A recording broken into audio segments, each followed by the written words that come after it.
अस्सलाम वालेकुम। खुल के बोल के साथ मैं हूं एतजाज नकी। आज के प्रोग्राम में हम जिक्र करेंगे कि वज़ीर आला पंजाब ने हतक इज्जत कानून को वक्त की इंतहाई अहम ज़रूरत करार देते हुए कहा कि जितनी ज़रूरत इसकी आज है इससे पहले कभी नहीं थी। इसके साथ साथ हम जिक्र करेंगे कि आखिरकार इस्लामाबाद इंतज़ामिया ने पाकिस्तान तहरीक इंसाफ को जलसे की इजाज़त भी दे दी है। इसके साथ साथ हम ये भी जिक्र करेंगे कि सुप्रीम कोर्ट केस जो है सुप्रीम कोर्ट में एक पूरी फहरिस्त है, लेकिन इलेक्शन ट्रिब्यूनल के मुतालिक भी आज जो है वो केस की समाअत हुई है, जो कि चीफ जस्टिस की सरबराही में 5 रुकनी बेंच ने की।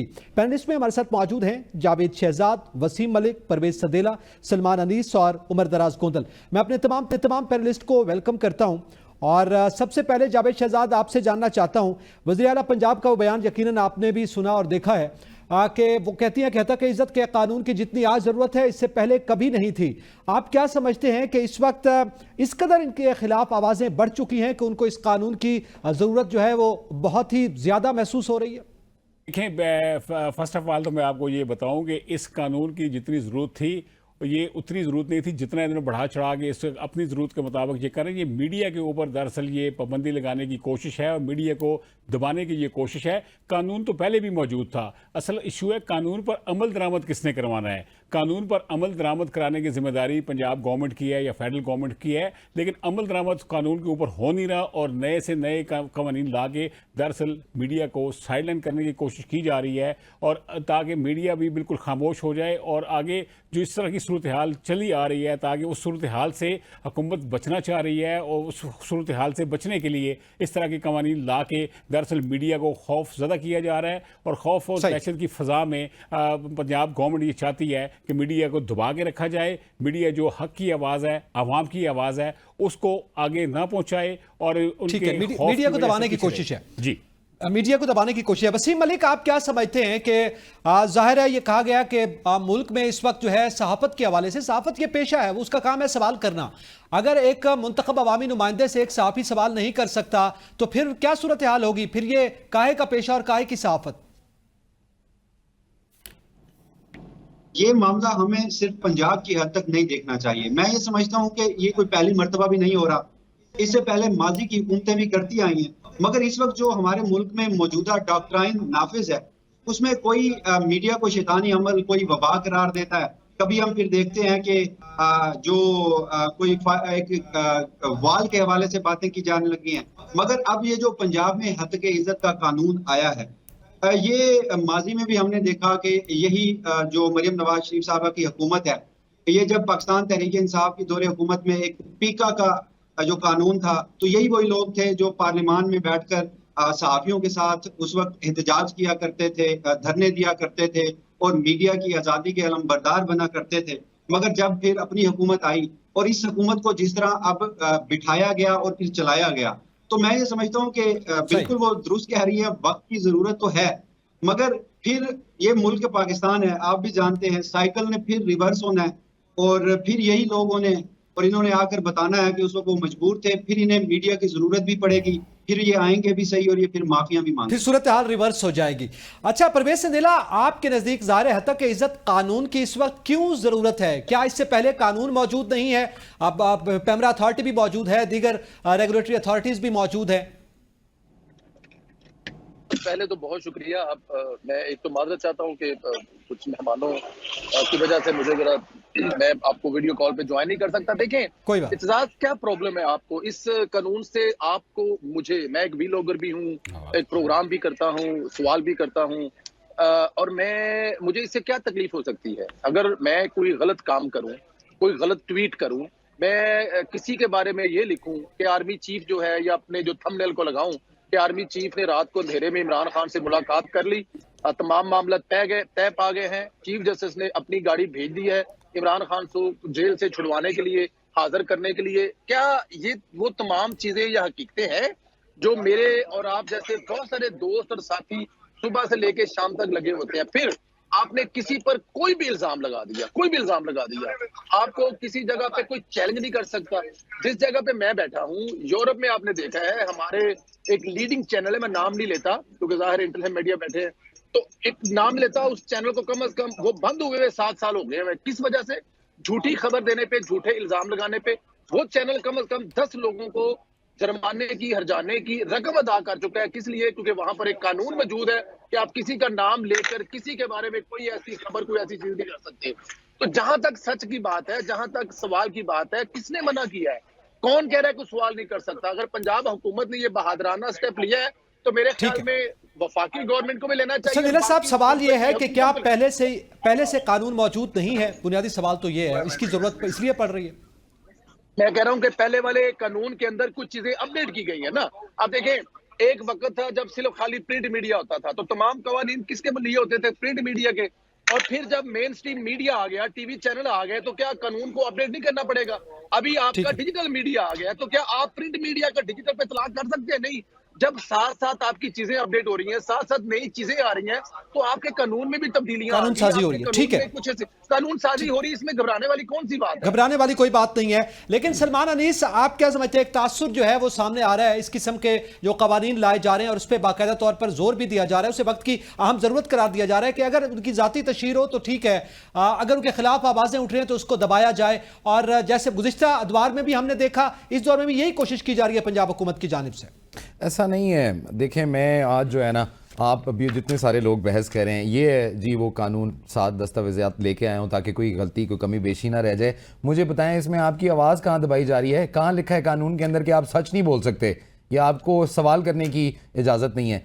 आपको लोगों की पगड़ियां उछालने की इजाजत नहीं है। जिस तरह भी संदेला साहब बात कर रहे थे, बिल्कुल ठीक बात है। ये जो सनसनी फैलाते और सनसनी बेचते ना कि ईद के ऊपर खान साहब आपके साथ, ओ भाई बताओ तुम्हें ये किसने बताया है? ये सोर्स ऑफ इंफॉर्मेशन जो आपका है, ये जो सोर्सेज हैं, वो तो फिर आपको कहीं ना कहीं जाके डिक्लेयर करने पड़ेंगे ना। सलमान साहब, जरा हमें गाइड कर दीजिएगा, वो आप लेके आए दस्तावेज, उसमें बता दीजिए कि पगड़ी उछालने वाली जो शिक है इसमें क्या? देखें, डिफेमेशन का लॉ है ये लॉ ये नहीं है कि रिपोर्टिंग के ऊपर पाबंदी हो गई है, आप लोग रिपोर्ट नहीं कर सकते, आप लोग सवाल नहीं कर सकते। मेरा भाई, ये डेफेमेशन लॉ है, हद तक के इज्जत का लॉ है। आपके अभी जो क्रिकेटर हैं बाबर आजम साहब, उनके ऊपर एक आदमी ने, एक जर्नलिस्ट ने इसी तरह इल्ज़ाम लगाया कि भाई बताएं कि इनके पास ये ऑडी कहाँ से आई है। ओ भाई, अब आप दें जवाब इसका। वो कहता है मैं तो साबित कर दूंगा। आपको ये किसने बताया कि मैंने ये रिश्वत से ली, ये किकबैक के पैसे किए? आप लोगों के ऊपर इल्ज़ाम नहीं लगा सकते ना। और अगर आप लगा रहे हैं और आप इतने श्योर हैं, आपको पता है कि आप ठीक बात कर रहे हैं और आपके पास उसके शवाहिद मौजूद हैं या आपके पास उसके गवाहान मौजूद हैं, तो फिर आपको किसी चीज़ की परेशानी नहीं होनी चाहिए। इस कानून के अंदर एक चीज़, थोड़ी गुजारिश नकी साहब, बात यह है कि इस कानून से मुझे तो लगता है कि फ़ायदा ही होगा एट लार्ज, क्योंकि देखिए जो डिजिटल मीडिया के लोग थे उनकी इसके अंदर कैटेगराइजेशन बहुत ठीक हो गई हुई है। पता लग गया है कि कौन से अखबार के चैनल के लोग होंगे, कौन से इंडिपेंडेंट फ्रीलांसर्स होंगे, किन लोगों ने कोई बात करनी है, कौन नहीं करनी, कौन जर्नलिस्ट है, कौन नहीं है। कहीं ना कहीं किसी जगह के ऊपर तो आपने रेगुलेट करना है ना चीज़ों को। ये इसको ठीक है, अथेंटिसिटी का सवाल आ रहा है। ठीक है, आपके अथेंटिक न्यूज़ सामने आएगी इसके बाद। फेक न्यूज़ के खिलाफ है ना ये, और ये हद तक इज्जत का कानून है। ठीक है, मैं उमर दराज, आप बताइएगा कि पहले हद इज्जत का कानून भी इस मुल्क में मौजूद है। इसके साथ साथ पैमरा अथॉरिटीज, अगर हम इलेक्ट्रॉनिक मीडिया की बात करें, सोशल मीडिया के हवाले से भी पीका एक्ट भी मौजूद है और बहुत से कवानीन मौजूद हैं। क्या ये उनसे हटके है? इसमें क्या सूरत हाल जो है वो मुख्तलिफ है? देखिए, इसमें 2-3 चीजें हैं। नंबर 1, आप अगर पीपीसी देखें तो 499 उसकी जो दफा है वो लगती है, और उसके अलावा आप जानते हैं कि डेफेमेशन ऑर्डिनेंस 2002 मौजूद है, उसको भी छोड़ देते हैं। उसके अलावा पीका ऑर्डिनेंस मौजूद है। ये सारी चीजें, ये डेफेमेशन का लॉ क्यों लाया जा रहा है? देखिए, बात बड़ी सीधी सादी है। हुकूमत जो है वो हर तरीके से आवाज बंद करना चाहती है। हालांकि मुस्लिम लीग नून का एजाज ये है कि पीका ऑर्डिनेंस भी उनका एजाज है, वो लेके आए। बाद में उसमें कौन कौन गिरफ्तार हुआ? हमारे खालिद जमील साहब उसके गिरफ्तार हुए, असद तूर गिरफ्तार हुए, और बहुत सारे सहाफी हम कह सकते हैं जो उसमें गिरफ्तार हुए। अब ये वो सहाफी क्यों गिरफ्तार हुए, ये किसके खाते में जाएंगे, ये मुस्लिम लीग नून बता सकती है। अब जब आप डेफेमेशन का लॉ लेके आए हैं तो मेलाफाइड इंटेंशन क्यों नजर आ रही है, या हमें खौफ या खदशा क्यों है? देखिए, अगर डेफेमेशन के लॉ के ऊपर अमल दरामद नहीं हो रहा तो ये मैंने तो नहीं करना, ये सहाफी ने तो नहीं करना, ये किसी यूट्यूबर ने तो नहीं करना, ये किसी व्लॉगर ने तो नहीं करना। आप कहते हैं जनाब देखें वो अदालतों के ऊपर बर्डन है, बिल्कुल ठीक है, आप मेहरबानी करें, आप जो है अदालतों को वसाइल ज्यादा दें, आप अदालतों की तादाद बढ़ा दें, आप जजेस की तादाद बढ़ा दें, आप उसमें अमेंडमेंट करें ना। उसमें अमेंडमेंट ये करें कि जनाब इतने दिन के साथ होगा, ये होगा। जब एक प्रॉपर चीज लेके आ रहे हैं और उसमें आप चीफ मिनिस्टर के ऑफिस को कॉन्स्टिट्यूशनल ऑफिस कहते हैं, तो फिर बहुत ज्यादा सवालात पैदा होते हैं। मैं आपको एक ईमानदारी की बात बताऊं, आप पंजाब के अंदर वुज़रा से डिस्कस करें इस मामले को, वो बड़ी सीधी सी बात कहते हैं। वो कहते हैं आप टीवी वाले वैसे ही डर रहे हैं, हमारा टारगेट तो सोशल मीडिया है। और इसमें कोई शक शुबा नहीं है। आपने देखा होगा मुस्लिम लीग नून के वुज़रा ने खुल के कहा है, जी हम खुद केस लेके जाएंगे।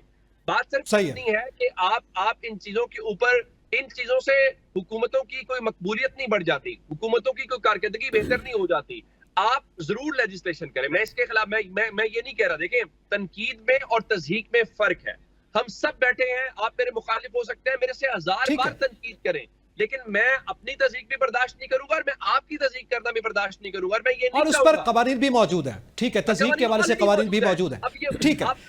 आप जरूरत बताए ना कि उनके होते हुए एक नई चीज लेके आना। मिसाल के तौर के ऊपर आप कहते हैं जनाब हम एक तरह से इसको ट्राइब्यूनल के तौर के ऊपर चलाएंगे। भाई जाने दे, हमने ट्राइब्यूनल्स का हाल देख लिया, ये इलेक्शन वाला। मैंने उस दिन फिर उसकी पूरी हिस्ट्री है, उसकी पहले भी हिस्ट्री है। उमर आगे बढ़ते हैं। हमारी अकलियतों के ऊपर हमले होते हैं, ये जो कुछ हमारे यहाँ भी हाल ही में हुआ है, आप उसके ऊपर ट्राइब्यूनल क्यों नहीं बनाते? आप उसके ऊपर क्यों नहीं कहते कि जनाब एक जज जो है वो एक दिन में एक ही केस सुना करेगा, इतने दिन में? और फिर उसमें प्रॉब्लम क्या है? देखिए, ठीक है, और बहुत से और इस तरह के बहुत से इश्यूज हैं, सोशल इश्यूज हैं, लीगल इश्यूज हैं। लीजिएगा, वो लॉ का एक बड़ा मैक्सिम है कि इनोसेंट अंटिल प्रूवन गिल्टी, जिसका मतलब है कि आप मासूम है तब तक जुर्म साबित। ये कैसा डेफेमेशन का लॉ है? साबित बाद में होगा, 30 लाख पहले अदा करें, जुर्माना होगा। ठीक है, आगे बढ़ते हैं। उमर दराज, इसमें बहुत से सवाल आते हैं, ठीक है, इसलिए ये सवाल उठ रहे हैं। लेकिन जावेद शहजाद, आपके इल्म में है कि मीडिया फ्रीडम इंडेक्स में पाकिस्तान 152 नंबर पे है, 152वें नंबर पे। क्या इस किस्म के कानून आने के बाद हमारा दर्जा उस इंडेक्स में बढ़ जाएगा? जी बिल्कुल बढ़ जाएगा। मैं आपको बताऊं, जैसे बाकी दोस्त भी बात कर रहे हैं, देखिए हमारे पास अखबार का डिक्लेरेशन कौन जारी करता है? Deputy commissioner. उसकी सिक्योरिटी क्लियरेंस कौन करती है? Special branch, intelligence bureau. TV channel का लाइसेंस कौन जारी करता है?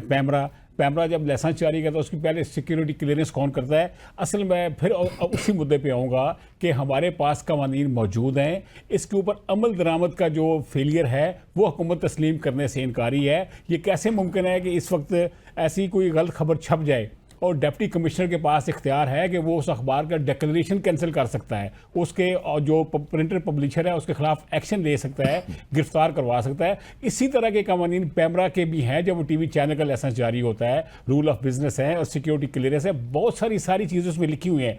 हुकूमत को ये चाहिए था, पंजाब की चीफ मिनिस्टर हों या वज़ीर-ए-आज़म शहबाज शरीफ हों, इस तरह के कवानीन लाने की बजाय जो कवानीन बने हुए हैं उन कवानीन के ऊपर अमल दरामद को यकीनी बनाएं। और अगर उसमें कोई कमी है, ऑफिसर्स की कमी है और मजिस्ट्रेट्स की कमी है, वकला की कमी है, उस कमी को दूर करें। उस कमी को दूर करने के बजाय सोशल मीडिया की आड़ में दरअसल ये मीडिया के ऊपर एक हमला है और ये ऐसा हमला होगा कि मीडिया की आवाज़ को मुस्तकिल बुनियादों पर बंद करने की ये कोशिश की जा रही है। और इस कोशिश में और इस साजिश में जितने भी अनासर शामिल हैं, आप देखिएगा वक्त ने पहले भी उनको बेनकाब किया है और आने वाले दिनों में वो आगे भी बेनकाब होते आएंगे।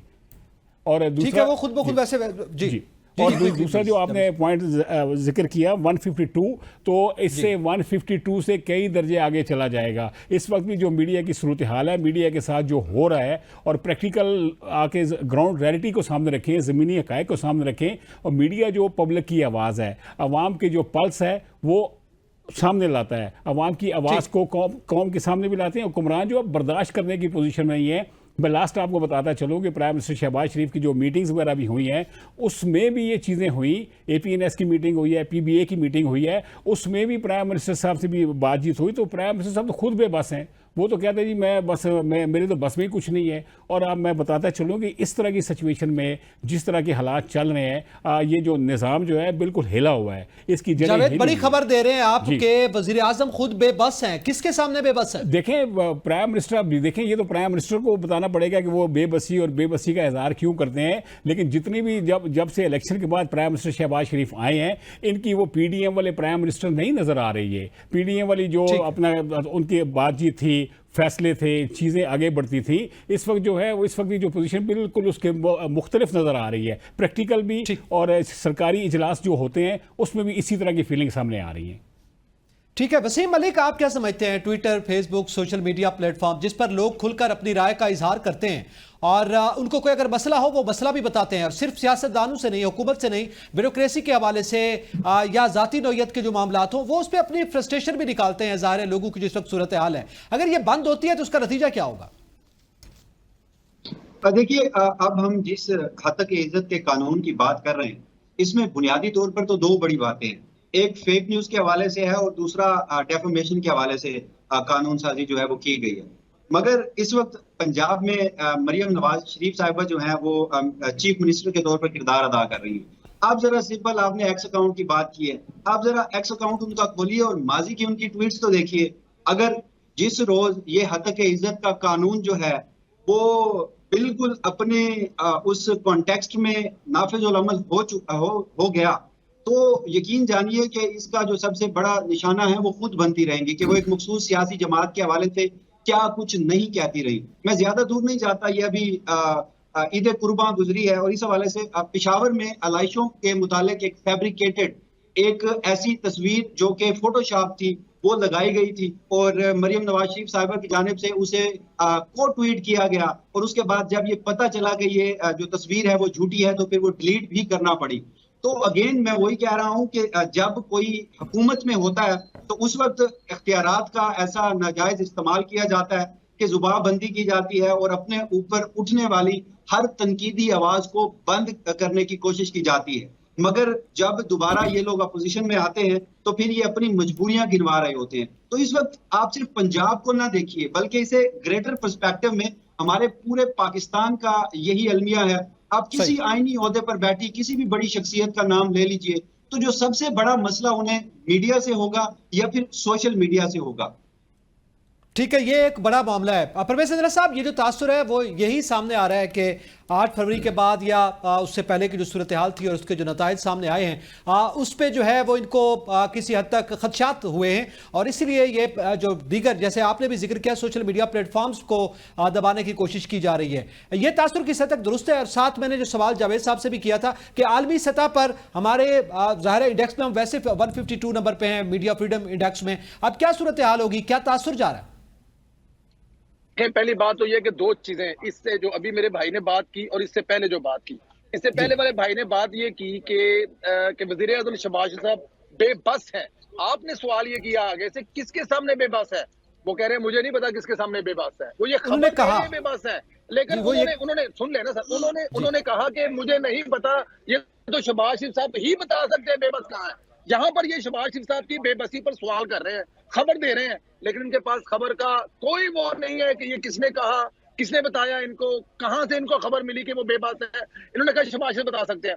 दूसरे भाई ने कहा कि मरियम नवाज साहिबा ने एक ट्वीट को रीट्वीट किया, जब पता चला तो उन्होंने उसको डिलीट कर दिया। तो इसका मतलब मरियम नवाज ने जब देखा कि अब मैं गलत हो गया मुझसे, तो वापस रीट्वीट कर दिया। कानून होगा ना कि अगर ये मुझे को ले जाएगा तो मुझे साबित करना पड़ेगा।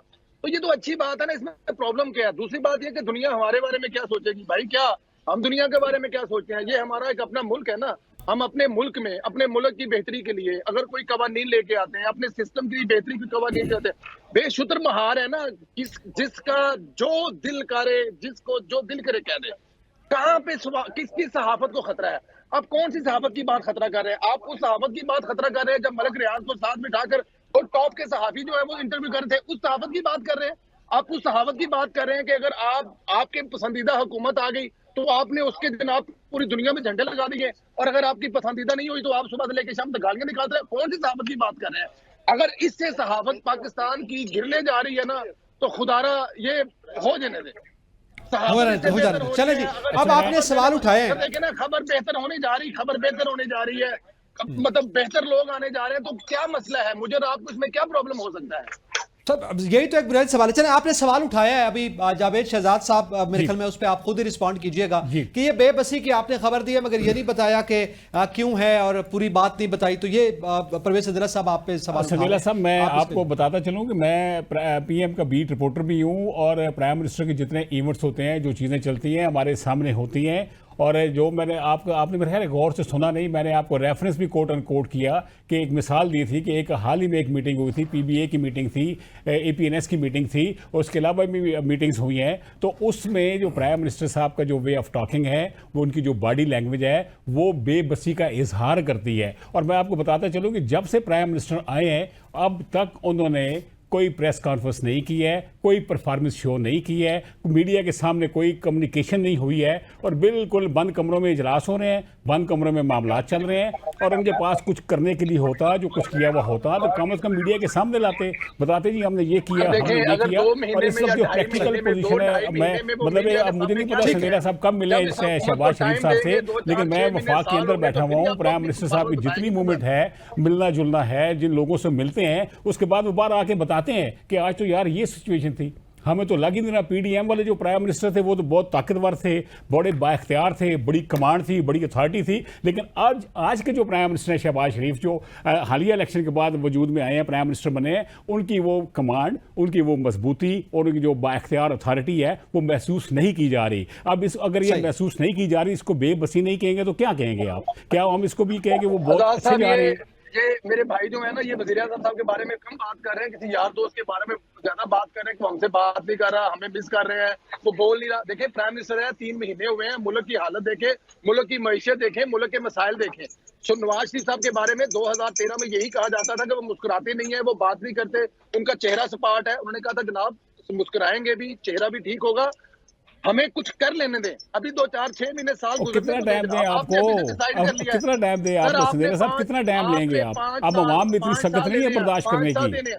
सर 3 महीने के बाद तो आप फैसला नहीं कर सकते ना, हुकूमत बनने के बाद आपको 5 साल तो देने पड़ेंगे, साल तो गुजरने दें। इंटरनेशनल जरीदे उठाकर तो देखें कि अगले साल पाकिस्तान की इकोनॉमी कहाँ जा रही है। इमरान खान के दौर में 38% महंगाई थी, 11% पे आ गई। 1 साल हो गया, ठीक है जी, 1 साल का टाइम दे दें। अगर 1 साल का इनको टाइम, 1 साल का टाइम दे दें जी। 1 साल का टाइम आप बिलीव करें कि 1 साल का टाइम मिल गया तो अवाम इस वक्त उनका जीना तो क्या मरना मुश्किल बन चुका है।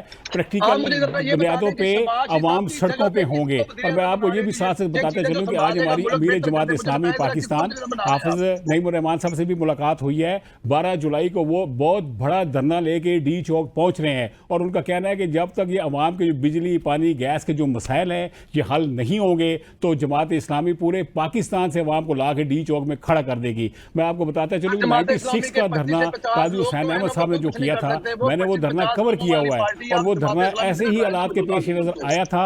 और जब वो धरना मरी रोड से क्रॉस करता हुआ फैजाबाद पहुंचा था, उससे पहले बेनजीर भुट्टो की हुकूमत खत्म हो चुकी थी। जावेद सिराज साहब बिल्कुल सही आपने बता दिया। जाहिर है महंगाई से आए रोज एहतजाज भी आ रहे हैं। परवेज सिद्दीकी साहब कह रहे हैं कि 1 साल का टाइम दें। सर मेरे ख्याल में जावेद सिराज साहब तो टाइम देने के लिए तैयार हैं, मगर वो ये कह रहे हैं कि आवाम वो टाइम देने के लिए तैयार नहीं है जो इस वक्त सूरत हाल है। इस पर मजीद भी आप बात करेंगे, दीगर टॉपिक्स का भी जिक्र करेंगे। यहाँ पे वक्त एक ब्रेक का साथ रखिएगा।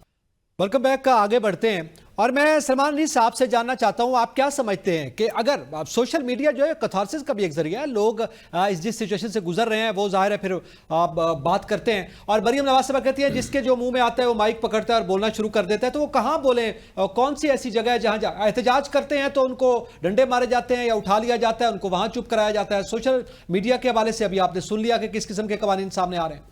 अच्छा, एहतजाज करना है तो आपने गमले तोड़ने हैं, मुल्क को आग लगाना है, जना हाउस के ऊपर हमला करना है। बोलना है तो आपने लोगों को गालियां देनी है, उनके ऊपर जो है वो इल्ज़ामात लगाने हैं, झूठी फेक न्यूज़ बनानी है, सनसनी पैदा करनी है। मतलब शुतरे बेमहार छोड़ दिया जाए, जो दिल करे लोगों का वो करें। जिदा दिल करे गालां कड्डन वो गालां कड्डे, जिदा दिल करता है वो जाके एक बारी गंडासा हाथ च फड़ ले, लोगों की गाड़ियां पन्ने।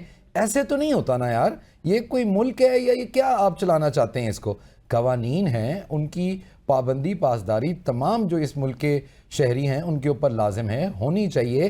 कवानीन इसीलिए बनाए जाते हैं ताकि सोसाइटीज़ को एट लार्ज कंट्रोल किया जा सके।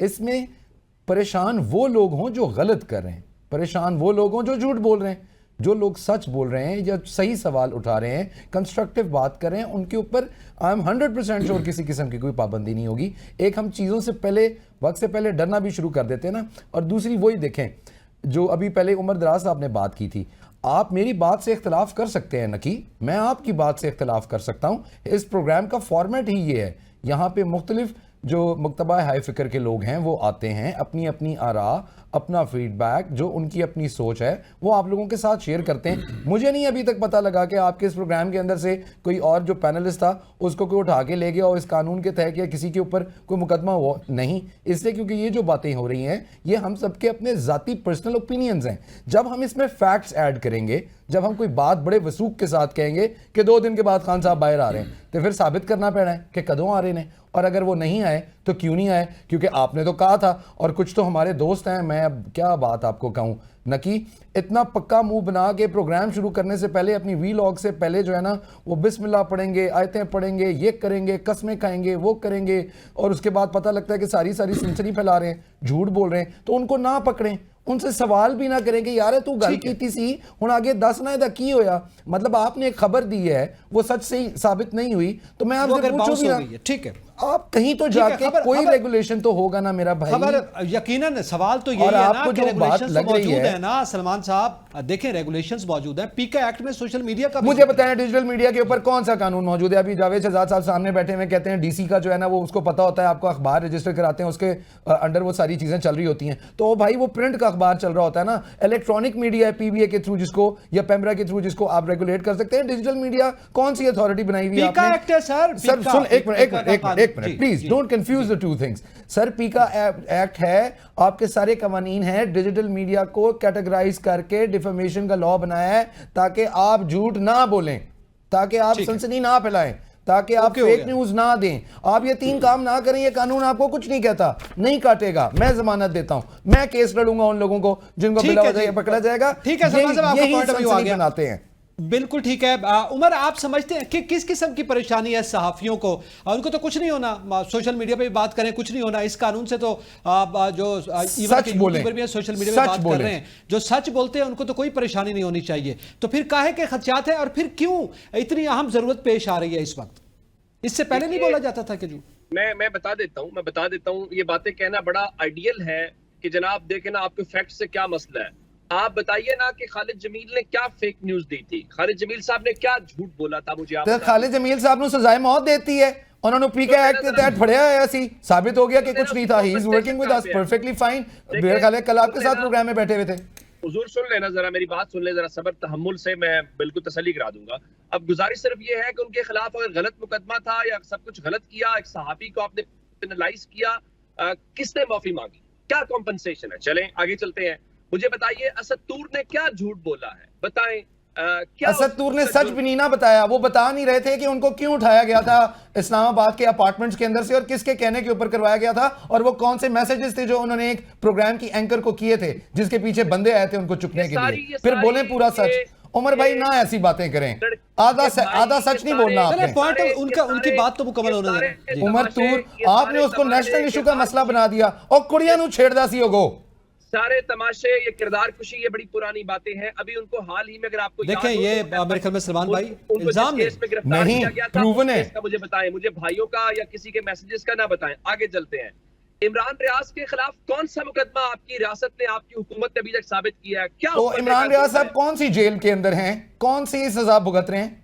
रोजाना उनका एक वीलॉग आता है, और इमरान खान बाहर 2 दिनों में पहुंच गया, खान पहुंच गए पांव पकड़ने, BMW अडियाला के बाहर लैंड की भी है। मैं भेजता हूं आपको वो वीडियोस। उमर दराज साहब देखें वो जो इमरान रियाज साहब यहां पे सनसनी फैलाते हैं और साबित का कुछ नहीं होता। चले आगे चलते हैं, आगे चलें। एक एक बात का जवाब है, एक एक बात का जवाब है। उमर दराज साहब ऐसे ना करें।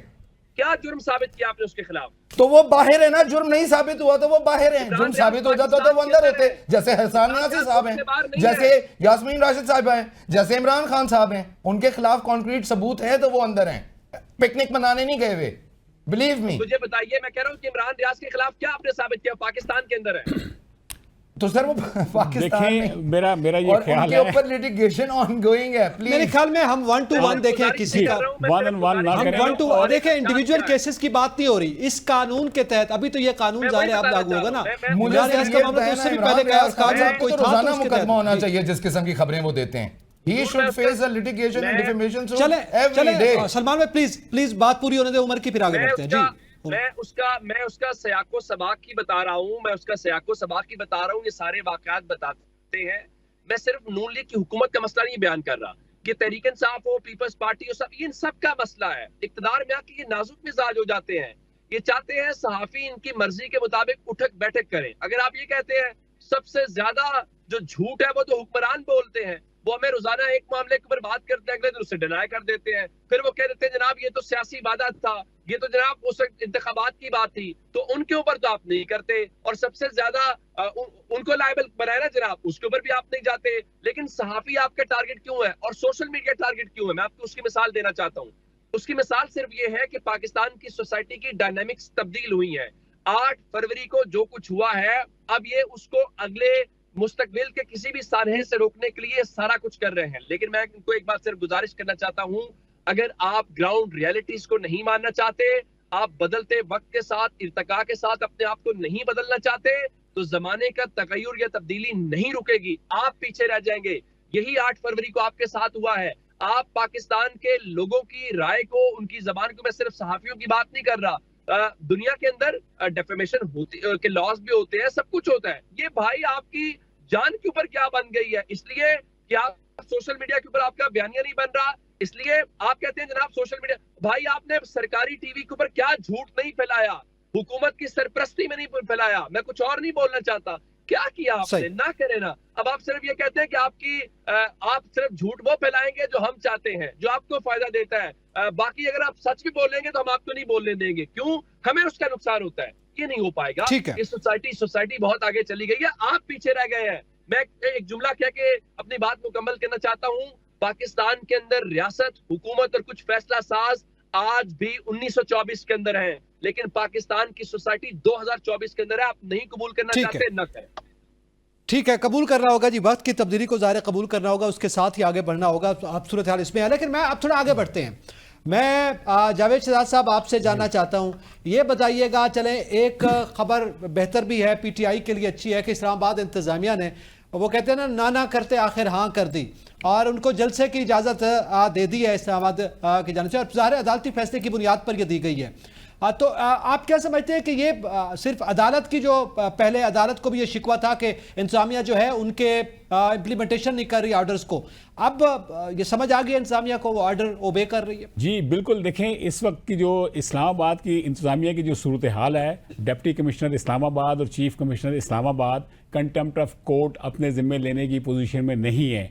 अदालत ने उनको एक सेफ पैसेज दे दिया है जलसे की इजाज़त दे के, और अब इंतजामिया जो है तौहीन अदालत की मुर्तकिब नहीं होना चाहती और इस फैसले के ऊपर अमल दरामद करने के लिए इक़दाम उठाना शुरू कर दिए हैं। अब सूरत हाल ये है कि अब प्राइम मिनिस्टर साहब भी वापस पहुँच चुके हैं और वज़ीर दाखिला से भी उनकी मुलाकात होने जा रही है। अब इसमें आगे चीज़ें डिस्कस होनी है। डिस्ट्रिक्ट एडमिनिस्ट्रेशन जो है वो वज़ारत दाखिला को अपनी सारी सूरत हाल बताएगी और वज़ीर दाखिला जो है वो वज़ीर आज़म शहबाज शरीफ साहब से मुलाकात भी करने वाले हैं। कल ये मुलाकात भी होनी है और इस मुलाकात में चीज़ें आगे भी चलनी है कि अदालत आला अदलिया ने जो इजाज़त दी है जलसे की, उस पर अमल दरामद को कैसे यकीनी बनाया जाए। और मैं आपको बताता चलूँ कि अदलिया का जो मूड देखें, अदलिया का जो सारी सूरत हाल आपके सामने है, और इस डीसी इस्लामाबाद और चीफ कमिश्नर किसी सूरत ऐसा रिस्क नहीं लेंगे कि कंटेम्प्ट ऑफ कोर्ट उन पर लग जाए और आगे वो सज़ा भुगतने के लिए उसी जेल में चले जाएँ जिस वक्त इस वक्त इमरान खान कैद है। और इस ये इजाज़त जो मिल गई है। दूसरा मैं आपको बताऊँ कि हालात जैसे भी हों, जलसे, जुलूस जमहूरी हकूक़ है, जमहूरी इक़दार का हिस्सा है और इससे हम जमहूरियत को पामाल नहीं करना चाहिए। और हुकूमत किसी की भी हो, अपोजिशन हो, हुकूमत हो, लेकिन उसको तफरीक और तकसीम और तोड़ फोड़ की तरफ नहीं आना चाहिए। जलसा ज़रूर करें, लेकिन ज़ाब्ता अखलाक भी होना चाहिए। अवामी मुश्किलात का अंदाज़ा भी होना चाहिए कि उनके उस जलसे से ट्रैफिक कितनी रुकेगी, अवाम को क्या मुश्किलात पेश आएगी। और अगर ज़ाब्ता अखलाक पे अमल दरामद इंतज़ामिया करवा दे, मेरा नहीं ख्याल कि इससे कोई मुश्किल सूरत हाल पैदा हो सके। जी वसीम, बताइएगा, ज़ाब्ता अखलाक के हवाले से क्या पहले यकीन दहानी नहीं करवाई जा रही थी? क्या वजह थी कि इज्तनाब किया जा रहा था इंतज़ामिया की जानिब से और फिर आखिरकार अदालत से यह फैसला लेना पड़ा? देखिए, जो इस वक्त ये सिर्फ कहानी इस्लामाबाद की इंतजामिया की नहीं बल्कि मुल्क भर की यही सूरत हाल है। और ज़ाब्ता इखलाक तो बाद की बात है। सबसे पहले तो जब गुज़श्ता महीने में ही पाकिस्तान तहरीक इंसाफ ने इस्लामाबाद में जलसा करने की कोशिश की तो उन्हें रवात के मकाम पर इजाज़त दी गई कि वो वहाँ पर जलसा करें। फिर पाकिस्तान तहरीक इंसाफ ने खुद ही उसे KPK की हद तक वहाँ जाकर एक जलसा किया और अब उन्हें यहाँ पर तरनोल के मकाम पर जलसे की इजाज़त मिली है। मगर इसमें जो सबसे अहम बात जो भी बताई भी जा रही थी, ये इस्लामाबाद हाई कोर्ट के अहकामात के बाद मिली है। और ये इस्लामाबाद हाई कोर्ट की जानिब से कोई एक्स्ट्रा ऑर्डिनरी फैसला तो नहीं है। हक के इज्तिमा जो है वो बुनियादी इंसानी हकूक में आता है, जो कि हमारे आईन पाकिस्तान में दर्ज है। तो उसी हवाले से ये जो रावलपिंडी की इंतजामिया है, ये इससे कबल भी जो MPOs के केसेस थे उसमें भी तौहीन अदालत की कार्रवाई भुगत चुकी है। और इस्लामाबाद की जो हाई कोर्ट है वहां पर जजेस ने जिस तरह से बुनियादी इंसानी हकूक के हवाले से स्टैंड लिया है तो वो हम सब जानते हैं और अपनी मिसाल आप है। तो डिप्टी कमिश्नर को मजबूर होना पड़ा है और इस बार भी जो जस्टिस बाबर सत्तार हैं उन्होंने बाकायदा तौर पर डिप्टी कमिश्नर को बुला के कहा कि जो यहाँ वफाकी दारुल-हुकूमत इस्लामाबाद के PTI के सदर आमिर मुगर हैं जिन्हें आज गिरफ्तार भी कर लिया गया था, उनसे बैठकर मुलाकात करें। उनकी वजह भी बता दें, गिरफ्तारी की वजह भी बता दीजिएगा। तहरीक इंसाफ की जानिब से 3 मकामात दिए गए कि आप किसी एक मुकाम पर भी हमें इस हवाले से जो जलसा है वहां करने की इजाजत दे दी जाए। परेड ग्राउंड एक मुकाम था, यहाँ पर श्रीनगर हाईवे कहा गया था, तरनोल कहा गया था, तो फिर जो इस्लामाबाद की सबसे आखिरी हदूद बनती है तरनोल पर भी ये इजाजत दे दी गई है। तो अब ये इस्लामाबाद इंतजामिया का इम्तिहान है कि वो अगर जलसे की इजाजत नहीं देते अदालती अहकामात के बावजूद तो फिर तौहीन अदालत के लिए तैयार रहेंगे। ठीक है, नहीं आखिरकार उन्होंने ये दिया है, लेकिन आप ये थोड़ा सा मैं क्विकली आपसे जानना चाहूंगा, आमिर मुगल को क्यों गिरफ्तार किया गया, क्या वजूहत बताई गई? देखिए आज वो इसी हवाले से जो जलसे की तैयारियां थी वहां पर वो मौजूद थे, जो ऑफिस था इंतजामिया का, और फिर वहां पर उन्हें गिरफ्तार कर लिया गया। ठीक है, अच्छा मैं आपसे जानना चाहूंगा परवेज सदेला साहब, एक जानिब हुकूमती नुमाइंदे जो हैं वो मुज़ाकरात की बात करते हैं और ज़ाहिर है हुकूमतें हमेशा जब माहौल जो है गर्म हो तो वो उसको कूल डाउन करने की कोशिशें करती हैं, और दूसरी जानिब इस किस्म की गिरफ्तारियां जैसे आज आमिर मुगल को जो PTI के एक रहनुमा उनको गिरफ्तार कर लिया, और साथ बादिर नगास्ता जो है वो इंतजामिया ने इजाज़त भी दे दी अदालती अहकामात की रोशनी में। तो जमहूरी अंदाज में क्या बाकी दुनिया में भी ऐसा होता है या यहाँ पे हम देखने में हमें मिल रहा है, या आप समझते हैं कि नहीं ठीक किया जा रहा है? नहीं देखें, सियासी कारकुनों की गिरफ्तारी तो कभी भी उसकी, मैं तो हमेशा कभी भी उसकी हमायत नहीं कर सकता। सियासी खास तौर पे जो कारकुन होते हैं उनको गिरफ्तार करना किसी भी जमहूरियत में या किसी भी जगह पे उसको अप्रिशिएट नहीं किया जा सकता। लेकिन जहां तक आपके जलसे की बात है कि जलसा की इजाजत मिल गई है तो ये बड़ी अच्छी बात है, जलसे की इजाजत मिल गई है। जलसे जुलूस जो है वो जमहूरियत का हुस्न है, अगर जलसे जुलूस नहीं होंगे तो ये चीजें कैसे चलेंगी? तो जलसे जुलूस होने चाहिए, मैं इसकी हमायत करता हूँ। लेकिन तहफ़्ज़ात जो हुकूमत के हैं वो पाकिस्तान तहरीक इंसाफ का ट्रैक रिकॉर्ड ऐसा है जिसको देखते हुए अगर किसी किस्म का कई रुकावट पैदा हो रही थी। मुझे याद है जब इमरान खान साहब ने हमारे लाहौर में जाती उमरा के नजदीक एक अड्डा प्लाट है वहां पर जलसा किया था, तो उस जलसे का पूरा जो लोगों को अग्रेसिव करके बताया गया था कि हमने जाकर जाती उमरा पर कब्जा कर लेना है, हमने जाकर अवाम के पैसों से बनाए हुए महल्लात पर कब्जा कर लेना है। फिर जब इस्लामाबाद में इजाजत मिली थी जलसे की, आपको याद ही है, खान साहब को बताया गया था कि खास जगह से आपने आगे नहीं जाना, और वहां पर जाकर खान साहब ने जो किया था, दरख्तों को आग लगाई थी, बहुत सारे दूसरे मसाइल जो पैदा किए थे। ये चीजें, ये देखें, हुकूमत के लिए अमन अमान जो है ना वो बहुत जरूरी है। जो जज साहब अदालत में बैठे हुए हैं ना, वो बाद में पता क्या कहते हैं, वो कहते हैं हो सकता है कि आग लगाने वालों को हमारा मैसेज ना पहुंचा हो, या खान साहब को या पाकिस्तान तहरीक इंसाफ की क्यादत तक हमारा पैगाम गया ही ना हो कि आपने इसे। जजों का क्या जाना होता है, वो आराम से सुकून से बैठे हैं, मतलब कि AC कमरे हैं, सब ओके चल रहा है। लेकिन ये जो AC DC जिनके जिम्मेदारी होती है पूरा शहर चलाने की, ये मसाइल सारे उनको देखने पड़ते हैं। लेकिन मिलनी चाहिए इजाजत जी, लेकिन याद दहानी होनी उनको। देखें, यहाँ पर मेक श्योर करना चाहिए कि किसी किस्म का, अच्छा यहाँ पर ना तहरीक इंसाफ खुद भी ड्रामा करेगी, वो देख लीजिएगा। जलसा जो है ये मुहर्रम का बहाना बनाकर जलसा उन्होंने खुद भी कोई नहीं करना, भाग उन्होंने खुद भी जाना है, क्योंकि बंदे इकट्ठे होने कोई नहीं। लेकिन क्योंकि वो जाहिर है सोशल मीडिया और सारी चीजों पे हाइप क्रिएट करनी, इस किस्म की खबरें और बातें उड़ाएंगे। बाकी जलसे की इजाजत मिलनी चाहिए, मैं कम से कम इस हक में हूँ जी। ठीक है, इस हक में है आप, इस पर मजीद भी बात करेंगे कि जलसे की इजाज़त मिल गई और जलसे जुलूस को जमहूरियत का हुस्न है, मगर क्या वाकई वही वजूहात थी जिसकी वजह से पहले जो है इज्तनाब किया जा रहा था और अब अदालती हुक्म के बाद वो वजूहात ख़त्म हो गई? एक ब्रेक के बाद साथ रहिए। Welcome back. हम बात कर रहे हैं कि PTI को जलसे की इजाज़त मिल गई इस्लामाबाद इंतजामिया की जानिब से भी, जो इस्लामाबाद हाई कोर्ट के अहकाम थे उसके तहत। अब मैं उमर दराज आपसे जानना चाहूँगा कि ये इजाज़त मिल गई, जलसा भी होगा या नहीं होगा वो भी आने वाले वक्त में होगा, लेकिन सवाल ये है कि क्या हुकूमत ने अपनी मर्जी से ये इजाज़त दी या नहीं दी? इंतजामिया की वो तमाम वजूहात जो पहले मौजूद थी अब ख़त्म हो गई, या हुकूमत उनके जलसों से खौफजदा है? आपको अगर याद हो तो जब ये जलसे की दरखास्त आई थी तो उन्होंने इस जलसे की दरखास्त मुस्तरद कर दी थी, और जो उसकी वजूहात बताई गई थी वो बहुत ही मज़ाक़ खेज़ किस्म की थी। फिर इस्लामाबाद हाई कोर्ट ने उसमें इंटरवीन किया और उसके बाद आपने देखा कि जस्टिस बाबर सत्तार साहब ने कहा कि डीसी साहब बैठे इनके साथ। फिर जब उन्होंने कहा कि हमें देखना पड़ेगा, जब डीसी साहब ने कहा जी मैंने सब कुछ देखना होता है, कुछ जगह मेरे अंडर कंट्रोल नहीं आती, तो फलां फलां, कहा ठीक है, अब हमें रिकॉर्ड दे दें कि इस हुकूमत को आप, इस पार्टी को आप पहले वहां पे जलसे की इजाजत कैसे देते रहे, इस शहर के अंदर बाकी जमातों को कितनी बार वहां जलसे की इजाजत हुई। तो उसके बाद कहा कि जी 6 तारीख को हम जलसा कर लेंगे तंदौल चौक के अंदर। तो फिर पता चला कि जी एनओसी नहीं दे रहे। आज फिर केस लगा हुआ था जस्टिस बाबर सत्तार साहब की अदालत के अंदर, और उसके बाद इन्होंने उसकी आज इजाजत दी। आप अंदाजा कीजिए कि जब आज 4 तारीख को आपने उनको इजाजत दी है और 6 तारीख को जलसा है। ये संदेला साहब जो कह रहे थे कि वो जलसा नहीं करेंगे, ये ठीक है, ये तहरीक इंसाफ का काम है, जलसा करे या ना करे, लेकिन इसको कहते हैं कि दूध तो देना लेकिन मेंगने डाल के देना। आप बड़े ज़र्फ का मुजाहरा करते हैं, बड़े दिल का मुजाहरा करते हैं, आप कहते हैं हमारे सियासी मुखालिफ है, लाए नहीं जलसा, हमें पता है आपकी कितनी मकबूलियत है, लोग कितनी आपकी आवाज के ऊपर आएंगे, कहाँ करना है जलसा? क्या परेड ग्राउंड के अंदर पहले जलसे नहीं हुए? आप कहते हैं छोड़े जी परेड ग्राउंड, हम आपको डी चौक जलसा करने देते हैं, आप करें, सही कहा आपने करना है। हुकूमतें जलसों से खौफजदा हो जाए तो ये जलसों से खौफजदा नहीं होती, हुकूमत अपने अंदर के खौफ को मार रही होती है कि अभी गए ये मसला हो गया। और जिस तरह से आज आमिर मुगल साहब को गिरफ्तार किया गया, उसके बाद कुछ शक व शुबा नहीं रह जाता उनको किस लिए गिरफ्तार किया गया। आपने मीटिंग के लिए बुलाया था ना, तो आप उनको गिरफ्तार कर रहे हैं, वो वहां उस पार्टी के सदर है उस शहर के अंदर, आप उनको गिरफ्तार करके कह रहे हैं जी हम जलसे की इजाजत दे रहे हैं। ये पता है सबको, आप तहरीक इंसाफ के जलसों से खौफजदा है। यही बात हमने सिंध हाई कोर्ट में सुनी, यही चीजें हम लाहौर में देख रहे हैं कि वहां पे वो वर्कर कन्वेंशन करते हैं, पुलिस से पुलिस होती है, तो समझ नहीं आती कि आप चीजों को नॉर्मलाइज कब करेंगे और कैसे करेंगे।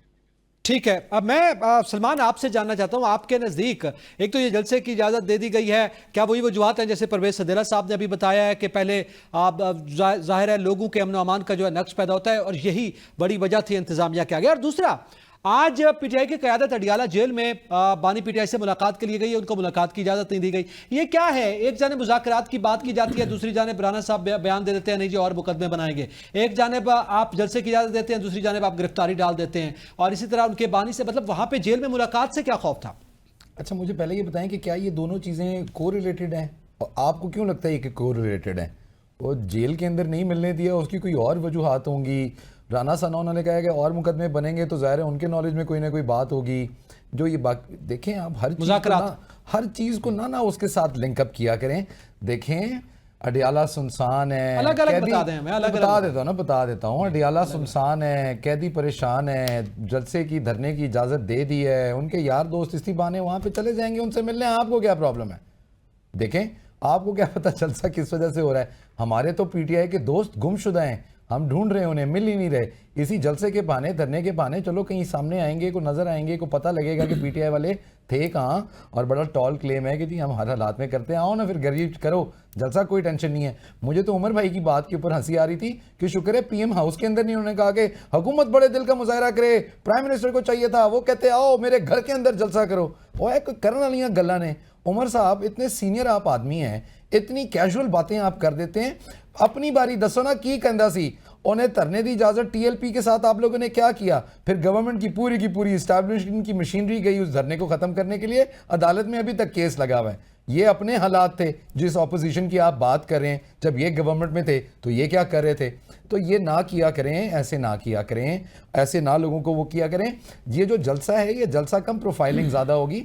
मुझे तो लगता है कि हुकूमत ने जो ये गुमशुदा के इश्तहार के अंदर हमारे पीटीआई के लोगों के इतने सारों के नाम आए हुए हैं, अच्छा इसी बहाने इनसे मुलाकात हो जाएगी, जलसे के बहाने। अच्छा चलें आगे बढ़ते हैं। वसीम, मैं थोड़ा सा आपसे सुप्रीम कोर्ट में इलेक्शन ट्रिब्यूनल केस के मुतालिक भी जानना चाहता हूँ। ये बताइएगा कि इलेक्शन ट्रिब्यूनल केस था, अब इसमें ज़ाहिर है जस्टिस चीफ जस्टिस काजी फायज़ ईसा की सरबराही में 5 रुकनी बेंच जो है ये केस समाप्त कर रहा है, लेकिन इससे पहले साबिक चीफ जस्टिस गुलजार ने भी ये कहा था कि चीफ जस्टिस जो मौजूदा हैं काजी फायज़ उनको अलग हो जाना चाहिए। उस वक्त भी एक बेंच की ये ऑब्जर्वेशन थी और पीटीआई का भी ये मुतालबा, आज भी समाअत में ये बात सामने आई है। आप क्या समझते हैं, क्या उनको बेंच से अलग हो जाना चाहिए?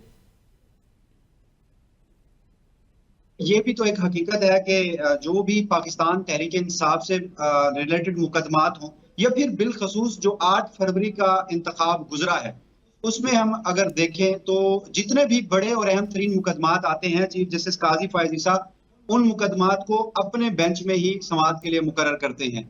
आरओज की बतौर जो ब्यूरोक्रेसी से आरओज और डीआरओज लिए गए, सुप्रीम कोर्ट के 15 दिसंबर 2023 के फैसले से लेकर लेवल प्लेइंग फील्ड की जो पाकिस्तान तहरीक इंसाफ की दरखास्त थी, उस मामले को देख लीजिए। 13 जनवरी के जो बल्ले के इंतखाबी निशान से मुतालिक केस था, फिर आप मखसूस नशिस्तों का केस देखिए कि चीफ जस्टिस ने फुल कोर्ट बेंच में अपनी सदारत में बैठकर एक बेंच बनाया। फिर आज वाला इलेक्शन ट्रिब्यूनल का केस देख लीजिए, या फिर जितने भी रिकाउंटिंग के केसेस हैं पाकिस्तान तहरीक इंसाफ के, वो चीफ जस्टिस काजी फैज ईसा की ही अदालत में लगते हैं। और उस हवाले से चीफ जस्टिस काजी फैज ईसा पे जो पाकिस्तान तहरीक इंसाफ के कंसर्न्स हैं, वो बड़े जेन्युइन भी बाज़ औक़ात हमें नजर आते हैं। लेकिन यहाँ पर एक और भी बात मैं आपको बताता चलूं कि अगर किसी जज के ऊपर एतराज होता है तो कोई कानून और आइन इस हवाले से कदगन नहीं लगाता जज के ऊपर कि वो पाबंद होगा उस एतराज के बाद बेंच से उठने से। सुप्रीम कोर्ट का अपना ही फैसला है कि ये जज की सवाबदीद होगी कि वो बेंच से अलग होता है या बैठता है। मगर ये भी एक तारीख रही है कि जैसे फौजी अदालतों के केस में जस्टिस मंसूर अली शाह के ऊपर जब इतराज आयद हुआ तो वो खुश असलूबी से बगैर किसी से उलझे वो बेंच से अलग हो गए। मगर जब सुप्रीम कोर्ट के सीनियर प्यूनी जज और कायम मकाम चीफ जस्टिस रहे हैं जैसे सरदार तारिक मसूद, फौजी अदालतों के केस में उनके ऊपर भी इतराज आयद हुआ और उन्होंने कहा कि वो नहीं उठते बेंच से, जो जिसने करना है वो कर ले। और उसके बाद आज के रोज चीफ जस्टिस के ऊपर जब इतराज हुआ तो उन्होंने इसे अदालत की बदनामी से तशबीह दी और उन्होंने कहा कि बस बहुत हो चुका, अब हम बर्दाश्त नहीं करेंगे। और साथ उन्होंने यह भी कहा कि आपने पहले एतराज नहीं उठाया, मतलब पहली समाअत के वक्त भी जब आपसे पूछा गया था एतराज नहीं किया गया, ये भी उन्होंने इसका जिक्र किया। लेकिन जावेद शहजाद, उन्होंने इलेक्शन कमीशन के वजह आज इस केस में इलेक्शन कमीशन के हवाले से चीफ जस्टिस ने कहा, उनके वकील से भी पूछा कि आपने किन बुनियादों पर जो लाहौर हाई कोर्ट का फैसला था उसको आपने मुअत्तल किया और आपने किस अख्तियार के तहत ये मामला आगे बढ़ाया। तो क्या इलेक्शन कमीशन का इख्तियार भी इन समातों में और इस केस में जो है वो चैलेंज होता दिखाई दे रहा है? जी बिल्कुल, इलेक्शन कमीशन को इस सारे प्रोसेस में बरील ज़िम्मा करार नहीं दिया जा सकता। और मैं आपको बताऊं कि इसमें आगे जो जैसे जैसे ये प्रोसीडिंग चलनी है तो इलेक्शन कमीशन इसका हिस्सा होगा। और इसमें चीफ इलेक्शन कमिश्नर जो हैं, मेरा ख्याल है कि वो खुद भी आने के लिए तैयार थे और आने वाली जो समाअत होंगी उसमें चीफ इलेक्शन कमिश्नर खुद भी जाएंगे और अपना जो पॉइंट ऑफ व्यू है, अपनी जो हिकमत अमली और अपना जो लीगल पॉइंट ऑफ व्यू है वो अदालत उज़्मा के सामने रखेंगे। लेकिन मैं आपको बताऊं कि अगस्त जो है, अगस्त में आपको पता है कि 14 अगस्त भी आती है, आज़ादी भी होती है। तो इन जितने भी केसेस हैं, इन केसेस के हवाले से अगस्त का जो महीना है वो बड़ी अहमियत का हामिल होगा और अगस्त में कई बड़े बड़े फैसले होंगे और बड़ी बड़ी तब्दीलियाँ भी अगस्त में होने जा रही हैं। और मेरा ख्याल है कि अगस्त जो है बड़ी बड़ी खबरों का बायस बनने जा रहा है। थोड़ा इशारा दे देना, आपने इशारा तो दे दिया लेकिन बस मेरा ख्याल है कि थोड़े को बहुत समझा जाए।